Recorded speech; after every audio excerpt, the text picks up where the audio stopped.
va écouter Vladimir Poutine tout de suite, qui s'adresse à la télévision. Ce sont les événements en Ukraine. Et pourquoi c'est aussi important pour nous, pour la Russie? Bien sûr, je m'adresse aussi à nos compatriotes en Ukraine.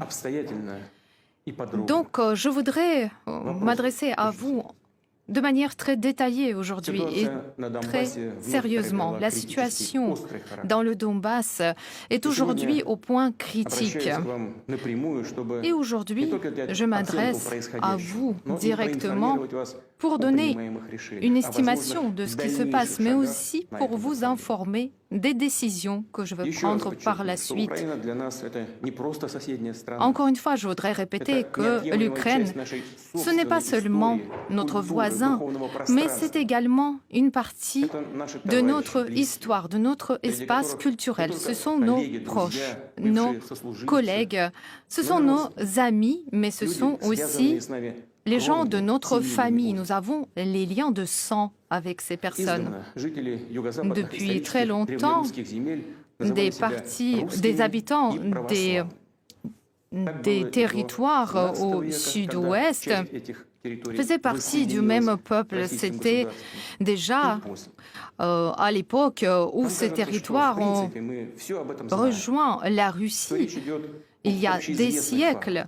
Donc tout le monde connaît cette histoire. Ce sont des faits connus par tout le monde. Mais pour comprendre ce qui se passe aujourd'hui, pour expliquer les motivations de la Russie, je pense qu'il faut parler quand même, revenir à l'historique de ce sujet. Tout d'abord, l'Ukraine moderne a été créée entièrement de toutes pièces par la Russie des bolcheviks, par la Russie communiste. Ce processus a commencé pratiquement tout de suite après la révolution de 1917. D'ailleurs, Lénine et ses compagnons l'ont fait de manière assez brutale vis-à-vis de la Russie, c'est-à-dire qu'ils ont séparé de la Russie, ils ont coupé une partie des territoires historiquement russes et des millions de personnes qui vivaient sur ces territoires n'ont pas pu exprimer leur avis. Ensuite, à la veille de la Grande Guerre patriotique et après la guerre patriotique, Staline a rajouté des terres qui appartenaient à la Pologne, à la Roumanie et la Hongrie. Et c'était en quelque sorte une compensation en donnant à la Pologne des parties des territoires allemands. Et ensuite, Khrushchev a pris aux Russes la Crimée et l'a donnée à l'Ukraine. Voilà comment s'est formé le territoire de l'Ukraine soviétique. Et maintenant, je devrais également vous parler de la période des tout débuts de l'existence de l'URSS. Et c'est très, très important de revenir à ses débuts, donc revenir bien en arrière. Depuis le coup d'État de 1917 et ensuite de la guerre civile, les bolcheviks ont commencé à bâtir un nouvel État. Et ils avaient d'ailleurs des dissensions assez sévères. En 1922, Staline était à la fois le secrétaire général de RKPB et aussi le commissaire du peuple des nationalités, a proposé l'autonomisation, c'est-à-dire qu'il a proposé aux républiques et aux régions autonomes une grande autonomie. Mais il y avait également d'autres voix, Lénine notamment, qui étaient très critiques vis-à-vis de cela. Donc, à l'époque, quand on construisait l'Union soviétique, ça a été déjà à la base. En 1922, on a créé l'URSS. Et après, à la mort de Lénine, dans la constitution de l'URSS, on a introduit cette question d'autonomie. Et on se pose beaucoup de questions. Et la question principale, pourquoi on l'a fait? Pourquoi il y avait besoin de répondre et de satisfaire ces ambitions nationalistes. Parce que ces républiques soviétiques avaient des grands territoires et on leur ajoutait, à cause de ces ambitions, pour satisfaire ces ambitions, on ajoutait des territoires. Et on a donné un statut et la forme des formations étatiques à ces unités. Donc, question, pourquoi il fallait faire ces cadeaux généreux et des nationalistes radicaux ainsi ont pu être satisfaits. Donc on a donné à l'Ukraine ce droit d'avoir un statut d'État. Donc il y a une explication pourquoi ça a été fait. Après la révolution, les bolcheviks voulaient à tout prix garder le pouvoir, je souligne, à tout prix. C'est pour cela qu'ils ont été prêts à tout. À la paix de Brest, quand l'Allemagne et ses alliés étaient déjà dans une situation très difficile et on connaissait la fin pratiquement de la Première Guerre mondiale. Mais donc, ils étaient prêts à satisfaire n'importe quelle demande des nationalistes. Donc, ces principes de la construction de l'État appliqués par Lénine étaient une grosse erreur, mais bien plus que cela. En 1991, à la dissolution de l'URSS, c'est devenu évident que c'était une grosse erreur. On ne pouvait plus changer le passé, mais aujourd'hui, nous devons cependant dire honnêtement ce qui s'est passé sans essayer de le camoufler de manière politique. Et aujourd'hui, on peut dire que jamais on ne doit se fier justement à ses désirs et ambitions politiques du moment pour prendre des décisions aussi importantes. Je ne veux accuser personne. Évidemment, à cette époque, la situation était extrêmement complexe, critique. Mais aujourd'hui, je dois vous dire que ce sont des faits historiques, c'est comme cela que ça s'est passé. Et donc, suite à cette politique des bolcheviks, on a créé l'Ukraine soviétique. Donc, c'est l'Ukraine du nom de Vladimir Ilyich Lénine. C'est son auteur et c'est son architecte. Et c'est ça peut être démontré par les documents des archives. Et d'ailleurs, Lénine a donné des directions concrètes concernant le Donbass. Et aujourd'hui, les descendants reconnaissants ont construit des monuments à Lénine dans ces territoires. Donc c'était la décommunisation.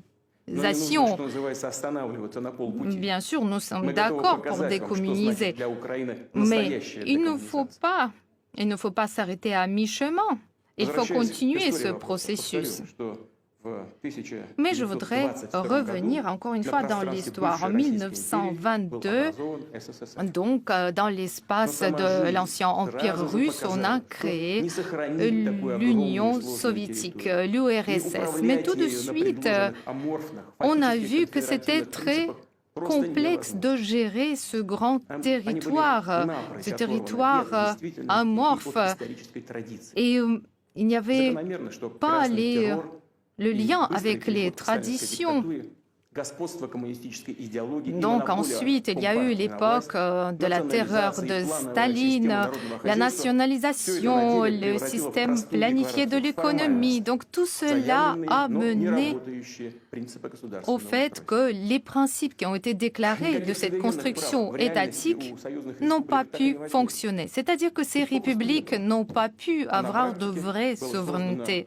En pratique, ce qu'on a créé, c'est un système très centralisé. Donc c'était un État unitaire. Staline a pratiquement réalisé sa vision et non pas la vision de Lénine de construction de l'État. Mais on n'a pas fait de modification à la Constitution. Et les principes qui ont été déclarés par Lénine n'ont pas été formellement démentis. Mais de toute façon, c'était un régime totalitaire, donc cela fonctionnait de toute façon. Et de l'extérieur, on avait une bonne image d'un pays démocratique. Mais quand même, il est à déplorer qu'on n'a pas pu purger toutes ces idées dans les bases juridiques. Ce sont des principes tout à fait fantaisistes.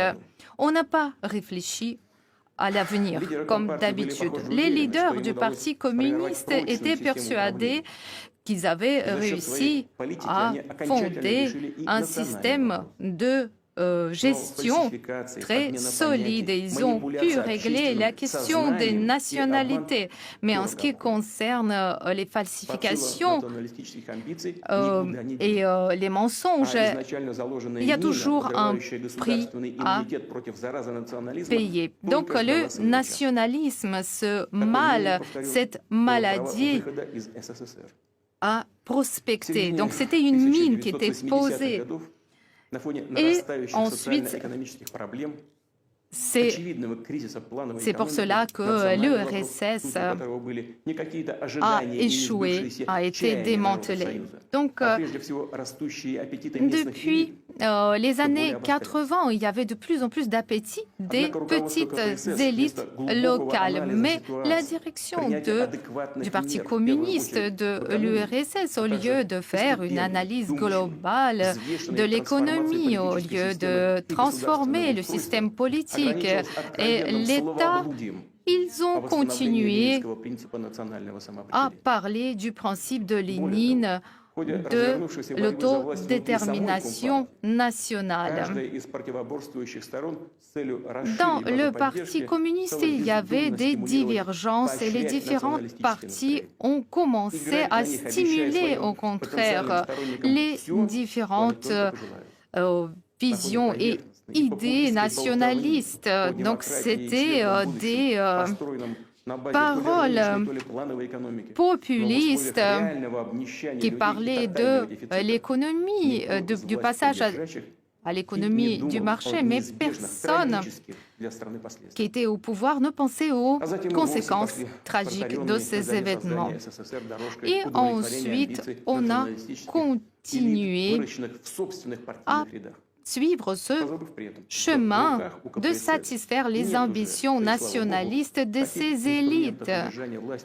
Mais ils ont oublié qu'ils n'avaient plus des instruments pour garder le pouvoir, les instruments comme sous Staline, c'est-à-dire la terreur.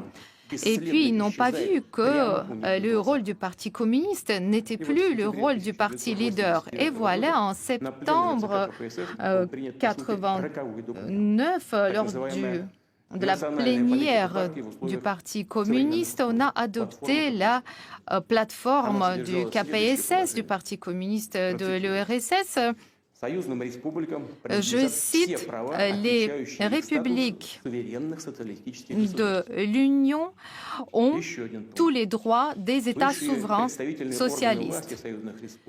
Encore autre chose, les organes supérieurs de ces républiques peuvent aller à l'encontre des décisions du gouvernement de l'URSS.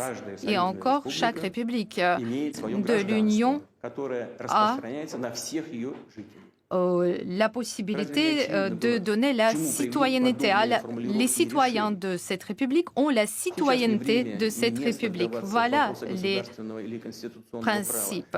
Donc aujourd'hui et maintenant, on ne va pas parler des détails du droit constitutionnel, mais je vous pose la question, pourquoi il a fallu, dans ces conditions difficiles, démanteler, faire cette déconstruction de l'État. Donc, en fait, avant le démantèlement de l'URSS, le destin de l'URSS était déjà scellé.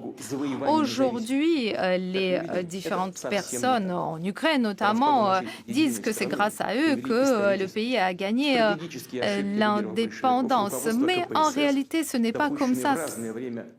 C'est arrivé à cause des erreurs des bolcheviks et des leaders du Parti communiste KPSS. L'échec de l'URSS, le démantèlement de l'URSS, c'est de leur faute. Donc, malgré cet échec, notre peuple a reconnu les réalités. Il a reconnu ces nouveaux États indépendants. Et pas seulement ils les ont reconnus, mais même ils ont aidé ses partenaires de la CEI, de la communauté des États indépendants, et y compris, ils ont aidé l'Ukraine. L'Ukraine a envoyé plusieurs demandes d'aide financière, et notre pays a vraiment respecté la souveraineté de l'Ukraine et a aidé ce pays. Les experts font les calculs en se basant sur le prix de l'énergie. La Russie a donné des régimes préférentiels et depuis 1991 jusqu'en 2013, 250 milliards de dollars, voilà le bénéfice que l'Ukraine a tiré de ces aides. Fin 1991, les dettes de l'URSS vis-à-vis de l'extérieur était 100 milliards de dollars. Et au début, il était question que toutes les républiques de l'ex-URSS, de manière solidaire et proportionnelle, allaient rembourser ces dettes. Cependant, la Russie a décidé de rendre cette dette internationale toute seule et entièrement. Elle a fini de le faire en 2017. Et les républiques, les ex-républiques de l'URSS en 1994 ont signé des accords pour justement renoncer à leurs actifs.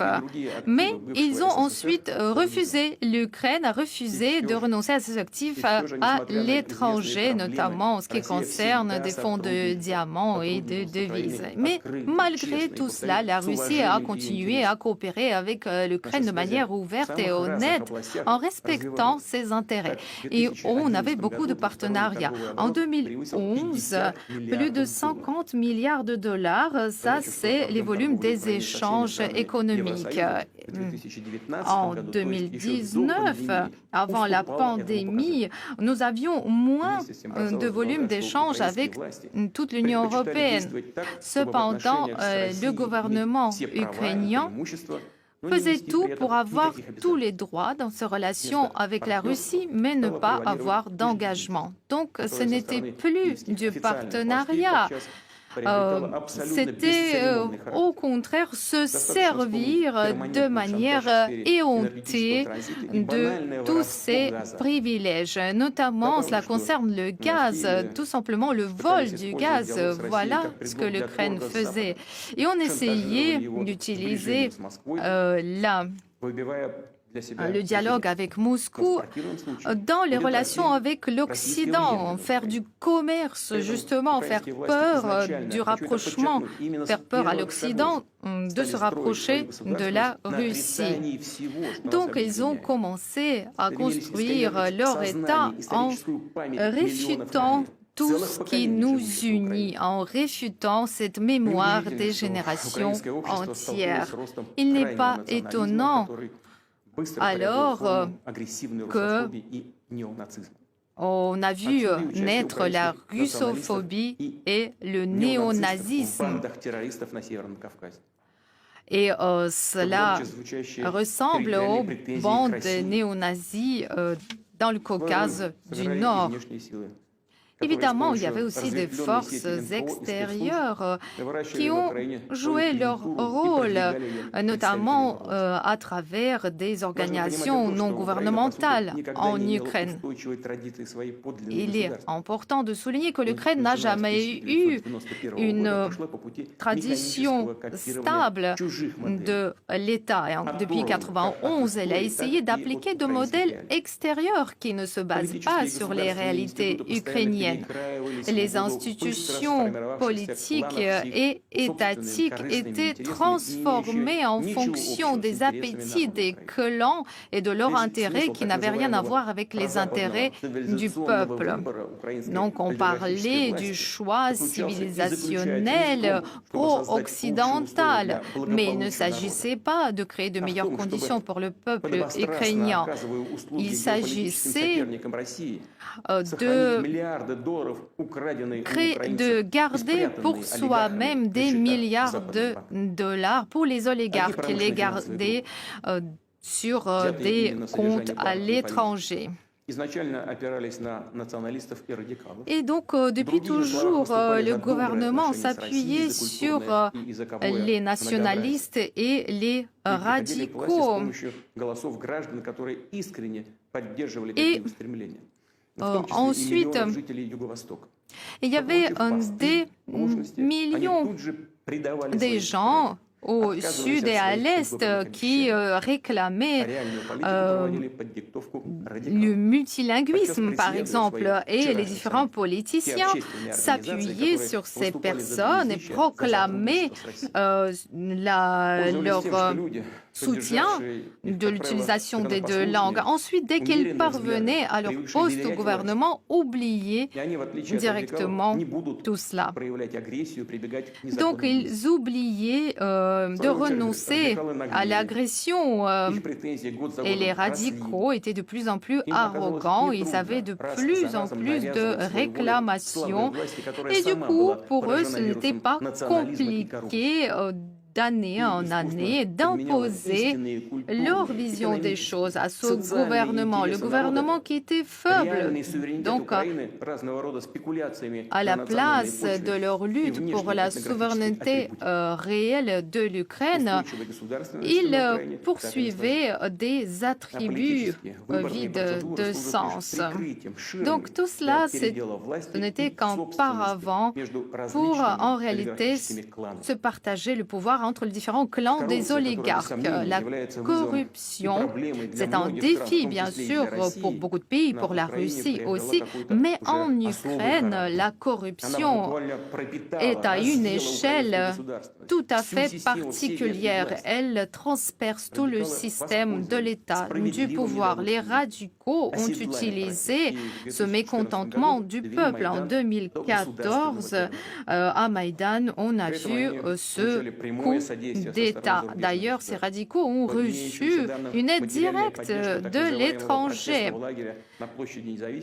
Notamment, le camp de protestataires a reçu $1 million par jour des États-Unis pour les soutenir. Et on le voyait, c'était vraiment fait de manière arrogante. Donc cet argent a été directement viré sur les comptes de ces personnes. Et d'ailleurs, il y a eu aussi des victimes, il y a eu des morts lors de ces événements. Les radicaux ont réussi à parvenir au pouvoir et ils ont commencé la vraie terreur contre leurs opposants, les politiciens, les journalistes, les personnes de société civile. Ils les ont humiliés publiquement et les violences et les pogroms ont envahi les villes et villages de l'Ukraine. Souvenons-nous de la tragédie d'Odessa, où les personnes ont été brûlées vives lors des protestations et les criminels qui sont coupables de ces actes n'ont pas été retrouvés On ne les cherche pas, mais on les connaît, on connaît leur nom, on fera tout pour les punir, on va les trouver et on va les traduire en justice. Le Maïdan n'a pas rapproché l'Ukraine à la démocratie et au progrès. Ces forces nationalistes ont au contraire mené l'Ukraine dans une impasse. Et depuis 8 ans, le pays est divisé. Il y a une crise sociale très sévère. En 2019, presque 6 millions des Ukrainiens, cela constitue 15% de toute la population, pas seulement de la population active, ont été obligés de partir à l'étranger pour chercher du travail. Et souvent, il s'agissait du travail non qualifié. Encore en fait, depuis 2020, plus de 60 000 médecins ont quitté le pays dans les conditions de la pandémie. Depuis 2014, l'eau a augmenté, le prix de l'eau a augmenté de 30% et les autres énergies, les autres charges ont également énormément augmenté. Pourquoi cela se passe comme ça? C'est évident. L'Ukraine a vu piller le patrimoine qu'elle avait hérité de l'Empire russe, mais aussi de l'URSS. Et si on prend l'économie et les secteurs comme les secteurs des constructions mécaniques, les machines, les outils, tous ces secteurs sont en déclin. En 2022, on a détruit l'usine de construction des bateaux Antonov. L'usine des avions n'a pas produit d'avions depuis des années. Ou Tiajmash, ainsi que Kremenchuk, de l'acier, le combinat d'acier, sont en déclin. En ce qui concerne le système de transport de gaz, il est très obsolète, ce qui conduit à des risques énormes et à des dangers pour l'écologie. Donc, on voit la paupérisation. Est-ce que c'est ça le choix pro-occidental? Est-ce que c'est cela les promesses qu'on fait à la population depuis des années? Donc l'économie de l'Ukraine est en ruine. C'est un pillage de l'économie et de la richesse nationale.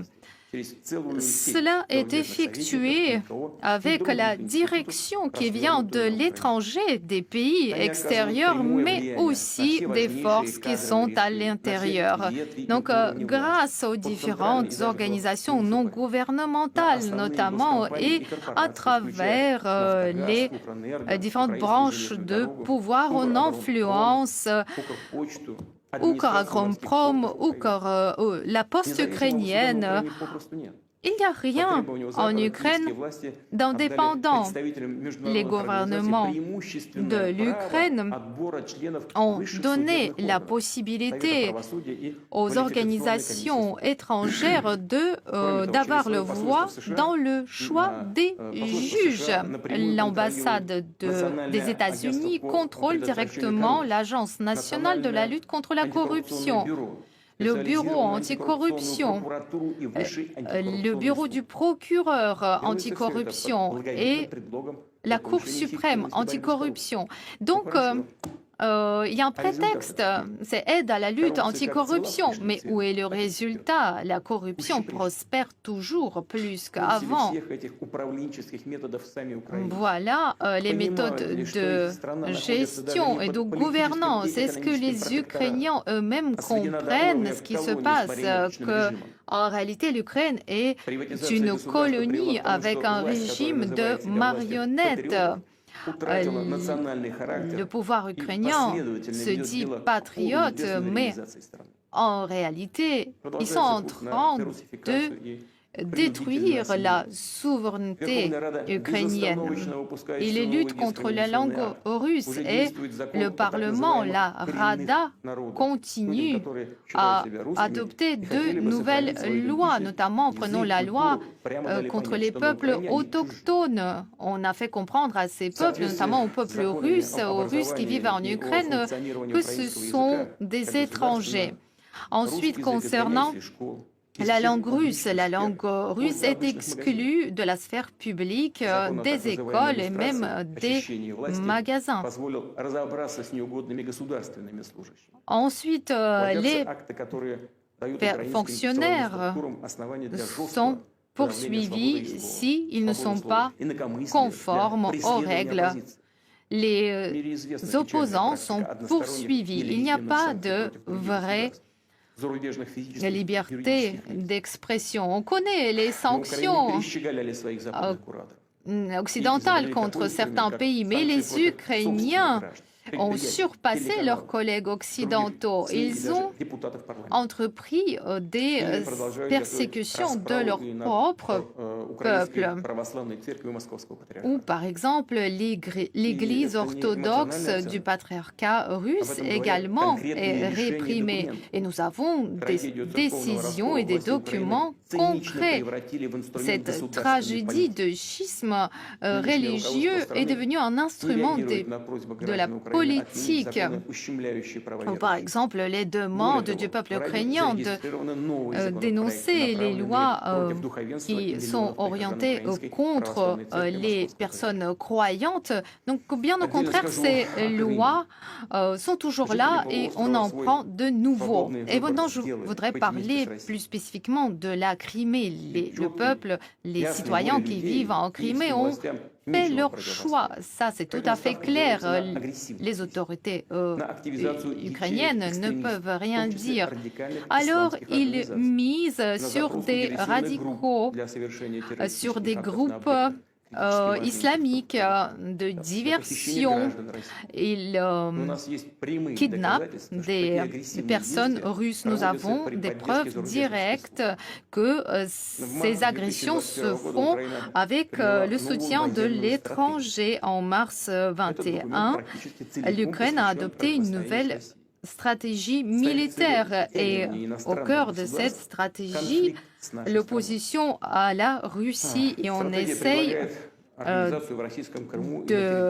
d'impliquer dans cette opposition des États étrangers. On parle de la guerre.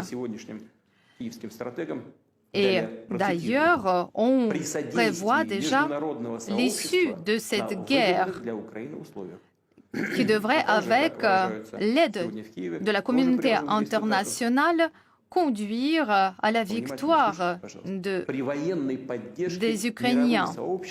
Avec le soutien militaire de la communauté internationale dans l'opposition militaire avec la Russie. Voilà, ça c'est des mots qui sont dans la doctrine ukrainienne. Entendez-vous cela? Également, nous avons déjà entendu des déclarations ukrainiennes comme quoi l'Ukraine est prête à acquérir des armes nucléaires. Et ce n'est pas que des paroles vaines. L'Ukraine a un certain héritage de l'Union soviétique. Notamment l'aviation ou des missiles .U avec une portée de plus de 100 km. Donc les armes tactiques nucléaires seraient beaucoup plus faciles à acquérir pour l'Ukraine par rapport à d'autres États. Je ne vais pas les nommer. Et donc, si en plus il y a un soutien de l'étranger, ce serait encore plus facile et nous ne devons pas l'accepter et le permettre. Si l'Ukraine acquiert les armes de destruction massive, nos relations avec l'Ukraine changeraient totalement. nous ne pouvons pas ne pas réagir, surtout que nous comprenons bien que les parrains de l'étranger sont prêts à aider l'Ukraine. Nous voyons comment on n'arrête pas de pomper de nouvelles armes en Ukraine. Depuis 2014, les États-Unis ont employé des milliards de dollars en formant des spécialistes, en fournissant des armements. Et depuis quelques mois, il y a un flux ininterrompu devant les yeux de tout le monde des armes qui entrent en Ukraine. Nous savons que l'Ukraine a des conseillers étrangers. Nous savons également que sous prétexte des exercices militaires en Ukraine, il y a des troupes de l'OTAN qui sont présentes sur le sol ukrainien.